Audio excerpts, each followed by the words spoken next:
Radio. Cube Radio. En direct à LCN. Allons trouver notre collègue Mario Dumont.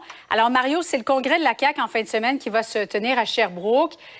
Après, disons-le, 3-4 semaines assez difficiles pour la CAQ. Bon, l'annulation du troisième lien autoritier, annulation des maternelles 4 ans aussi. Ça s'est d'ailleurs reflété dans un sondage récemment. Est-ce que, selon toi, c'est la première fois que la CAQ a un vent de face comme celui-là? C'est la première fois récente. Là. La CAQ a connu quand même, après la fondation, l'élection de 2012, l'élection de 2014, ça n'a pas été facile. Puis même à un moment, on se demandait est-ce que François Legault allait tenir le coup. Donc, mais c'est juste ça, c'est juste les vieux de la vieille qui ont vécu ça. Il y a quand même plusieurs, dans la députation actuelle, dans le militantisme actuel, il y a beaucoup de monde qui sont arrivés à l'élection de 2018. Alors pour ceux-là, tu as tout à fait raison. On n'a jamais connu de vent de face. En fait, je dirais à la CAQ, là, oui. Dans ceux qui sont arrivés en 2018, t'as un paquet de gens qui ont jamais vécu ça une fois dans leur vie, ouvrir le journal, puis t'es pas en avance d'un sondage. Tu sais, c'est de quoi d'impensable en politique. Tu penses au vécu politique de n'importe qui d'autre, puis moi le premier. Tout le monde a vécu la misère, ça monte, ça descend, t'en arrache. Là, t'as un parti politique qui, depuis 2017, n'a vécu que du succès. Toujours premier, toujours en avance, toujours très en avance, je devrais dire. Donc, ça, c'est quelque chose qu'on va surveiller. Est-ce qu'ils ont la couenne dure? Bon, on va surveiller, évidemment, Julie, plus particulièrement les militants de Québec-Chaudière-Appalaches. Oui. Il y a de la grogne concernant le troisième lien, la promesse abandonnée.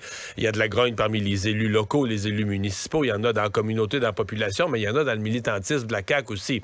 Bon, pas parce qu'il y a de la grogne qu'ils vont la crier nécessairement au micro. Là. Les gens sont discrets, des fois, dans un parti, mais des fois pas. Des fois, les gens se disent, écoute, ben, là, moi, je fais du militantisme, je donne du temps pour la CAQ, je donne de l'argent, je vais au souper spaghetti, je paye pour aller au congrès. Ben, m'aller au micro pour me le dire. Je vais là pour quelque chose, puis j'ai mon droit de parole comme militant, puis j'ai le droit de le dire. Ou d'autres, des fois, vont le dire dans le corridor, puis des fois, d'autres vont le dire dans le corridor, puis le journaliste entend, puis d'autres, des fois, vont le dire au micro du journaliste.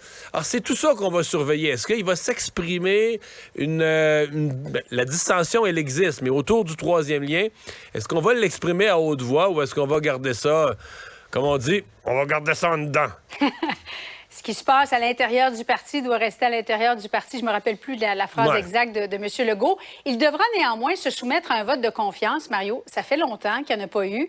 La dernière fois, c'était en 2014. Il avait obtenu 97,2 % en 2020. Ça avait été annulé en raison de la pandémie. Selon toi, quel serait le résultat approprié pour François Legault?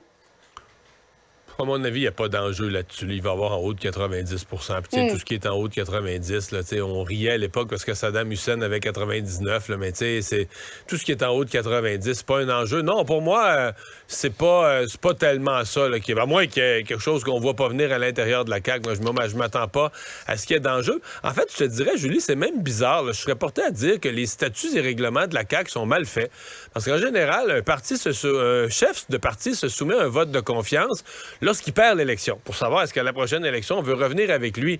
Mais généralement, quand tu es élu premier ministre, c'est comme si c'est le peuple qui t'a adopté. Là. Le parti t'a offert tes services comme chef, le peuple t'a adopté comme premier ministre. Moi, personnellement, je pense qu'on devrait même pas soumettre à un vote de confiance le chef qui a été élu par le peuple par un vote beaucoup plus large comme premier ministre. À ma connaissance, dans les autres partis, on fait pas ça. Dans la plupart des partis politiques, le statut prévoit que c'est lorsqu'un chef perd une élection qui se soumet à un vote de confiance. Mais bon, ceci dit, je dis ça, c'est un commentaire comme ça, il n'y a pas de gros enjeux. À mon avis, M. Legault va passer ça haut la main, puis ce sera même pas une inquiétude, là. Le ministre de la Justice du Québec a défendu aujourd'hui la nomination d'un de ses proches amis, Maître Charles-Olivier Gosselin, 36 ans, qu'il vient de nommer juge à la Cour du Québec. Le processus, c'est un comité indépendant qui est formé d'un juge désigné par la juge en chef, Mme Rondeau, 2 avocats, 2 membres du public. Ce comité soumet une liste de 3 noms maximum au ministre de la Justice. Et au bout du compte, Mario, c'est le ministre qui décide. Mais souvent, le ministre, c'est un avocat. Souvent, il connaît d'autres avocats qui deviennent juges. Est-ce qu'il y a un problème, selon toi? Oui, il y a un problème.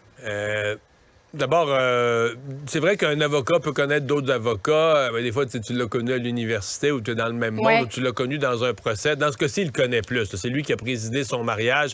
Je pense qu'il faut parler d'un ami. Et le processus, tu l'as bien décrit.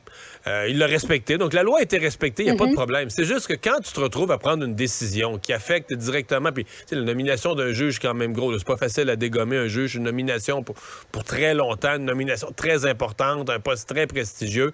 Puis quand tu nommes un ami, à mon avis, il faut que tu prennes des mesures, même si c'est dans le respect de la loi. Il faut que tu en fasses une déclaration. Il faut à la limite que tu laisses une trace écrite à l'effet que, là, cette personne-là, c'est particulier. Et le premier ministre ne le savait pas. Il l'a appris dans le journal ce matin. Ben, c'est ça que j'allais dire. Même François Legault dit qu'il n'était pas au courant.